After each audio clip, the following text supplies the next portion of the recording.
Ce qui est rigolo, c'est que je voulais devenir prof d'anglais grâce aux jeux vidéo. Parce que quand j'étais petit, il n'y avait pas de traduction dans les jeux vidéo. C'était soit en anglais, souvent en anglais, en fait. Soit en japonais, mais enfin, en général, c'était en anglais. Donc, dès 13-14 ans, il a fallu que je chope des dictionnaires pour regarder tous les mots, tu vois, classiques que tu trouves dans les jeux vidéo. C'est les trésors, les clés, les coffres et tout ça. Donc, j'avais un petit vocabulaire d'anglais. Et donc, à l'école, dans les cours d'anglais, ben, je me démerdais bien parce que la prof, à chaque fois que ça bloquait, elle me demandait, tu sais ce que c'est le mot qu'on cherche. Et donc, ça m'a donné envie d'apprendre encore plus. Et donc, je suis à 18 ans, plutôt que d'aller à la fac, parce que je voyais tous mes potes qui étaient plus âgés. En fait, j'étais le plus jeune du groupe. Et tous, un par un, ils se viandaient à la fac, enfin, tu vois, ils partaient dans des trucs, puis ils savaient pas trop ce qu'ils voulaient faire, moi non plus. Mais je me suis dit, je vais mettre les voiles, je vais partir 6 mois en Angleterre. Donc, je voulais travailler au pair. Normalement, c'est une fille au pair, on entend beaucoup. Exactement. C'est une fille qui t'aide, c'est comme une nounou. C'est ça. En échange de quoi tu la loges, tu nourris voilà. Voilà, exactement. Et donc, je voulais aller aux États-Unis. Mais aux États-Unis, on n'acceptait pas les garçons au pair. Intéressant, hein. Donc, au final, je me suis rabattu sur l'Angleterre. Je suis parti là-bas.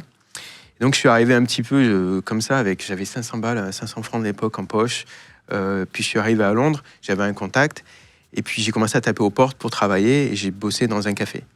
Et c'est comme ça qu'en fait, j'ai commencé à apprendre l'anglais sur le tas, avec des chauffeurs de taxi. Donc, les mecs m'apprenaient l'anglais vraiment cockney. Tu sais, c'est l'anglais vraiment de la rue, là-bas. Et petit à petit, en fait, en travaillant, donc en gagnant ma vie, et puis en rencontrant des gens, tout ça, bon, je suis resté un peu plus longtemps. Puis un jour, j'ai décroché un job dans les jeux vidéo grâce à un pote. C'était le début d'Internet. J'ai envoyé une lettre de motivation en ligne complètement, tu vois, un petit peu... J'aimerais la relire aujourd'hui, parce que je pense que je me marrais, quoi. Ça doit être tellement immature et tout. Mais au final, les mecs m'ont appelé. Ils avaient besoin d'un traducteur français. Et littéralement, c'était un dimanche soir, il m'appelle à la maison, il me dit « Tu peux démarrer demain ?» Incroyable. Je suis jamais reparti au café, j'ai tout lâché. Et puis le jour d'après, j'avais une PlayStation sur mon bureau et je commençais à faire de la trad pour... La trad, ouais. Ouais. À un moment donné, tu as fait testeur de jeux vidéo. C'est ça, donc en fait, trad et testeur en même temps.